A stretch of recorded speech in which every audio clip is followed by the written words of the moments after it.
Guys, ini lagi rame nih soal podcast Agnes Mo di Deddy Corbuzier. Nah, bagi kalian yang mungkin nggak ngerti sama sekali soal kasus Agnes Mo ini apa, begitu ya, di sini aku akan coba menjelaskan secara awam poin-poin atau intinya aja, masalahnya apa sih gitu ya, garis besarnya aja begitu ya. Karena aku juga bukan S3, jadi aku coba menjelaskan sejauh yang aku paham aja begitu guys ya. Jadi beberapa tahun yang lalu, kalau nggak salah di tahun 2023 awal mencuat berita ini, Agnes Mo ini dilaporkan oleh seorang pencipta lagu yang namanya Ari Bias. Dia ini pencipta lagu Bilang Saja, yang dimana lagu itu kan dulu populer atau dinyanyikan oleh Agnes Mo ya. Nah, si Agnes Mo ini dianggap melanggar undang-undang hak cipta, yang dimana dia ini melakukan perform atau konser ataupun show begitu, membawakan lagu tersebut tapi tidak membayarkan royalti performnya itu ke penciptanya. Jadi yang diperkarakan di sini adalah soal royalti konser guys ya, royalti pada saat show. Jadi kalau misalkan seorang penyanyi profesional seperti Agnes Mo ini gitu ya, dia membawakan lagu yang diciptakan orang lain pada saat dia melakukan show atau konser, apalagi itu komersil sifatnya begitu ya, dia dibayar di situ, maka dia harus membayarkan royalti kepada si pencipta lagu atau si pemilik lagu itu guys ya. Nah, kalau misalkan kita tidak memenuhi kewajiban kita untuk membayarkan royalti konser ini, maka kita akan didenda karena kita melanggar hukum. Jadi dendanya akan jauh lebih besar dibandingkan si nilai royaltinya itu. Makanya Agnes Mo ini dituntut 1,5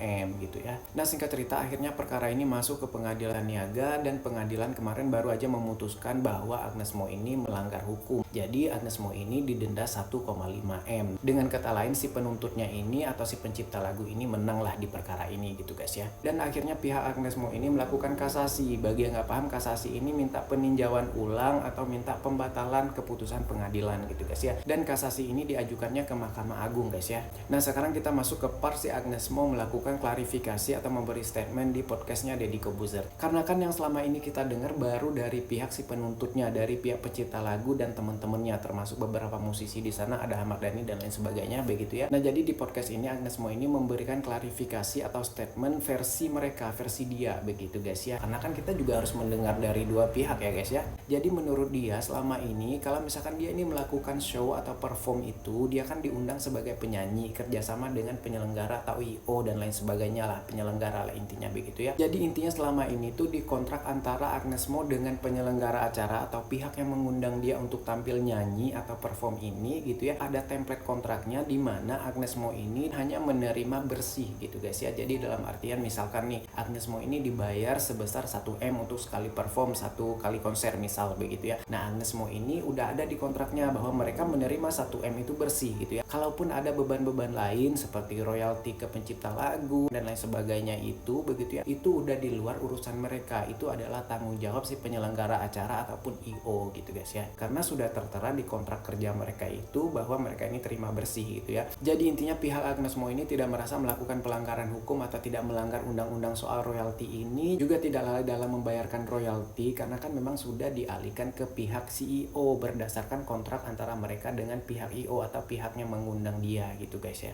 Jadi dalam perkara ini bukan berarti Agnes Mo ini pelit nggak mau bayar royalti, ataupun Agnes Mo ini nggak mau bayar 1,5 M itu, ataupun Agnes Mo tidak menghargai si pencipta lagunya begitu guys ya. Tapi dalam hal ini Agnes Mo ini merasa dia tidak harus melakukan itu karena dia tidak melanggar undang-undang atau dia tidak melakukan kesalahan dalam perkara ini gitu guys. Jadi kurang lebih seperti itu guys ya garis besarnya kasus Agnes Mo ini gitu ya. Maaf kalau ada salah-salahnya, kalau ada yang mau dikoreksi atau ditambahin silakan ya di kolom komentar aja guys ya. Aku bantu jelasin seperti ini karena aku lihat di TikTok komentar-komentarnya malah pada ngebahas muka Agnes Mo gitu ya, di luar konteks ya, nggak ada korelasinya begitu guys ya. Ya semoga setelah ini bisa berkomentar sesuai dengan apa isi kontennya ya gitu ya. Oke, kita doain aja yang terbaik, semangatnya Mbak Agnesnya, karena Agnes ini bukan artis huru hara ya guys ya.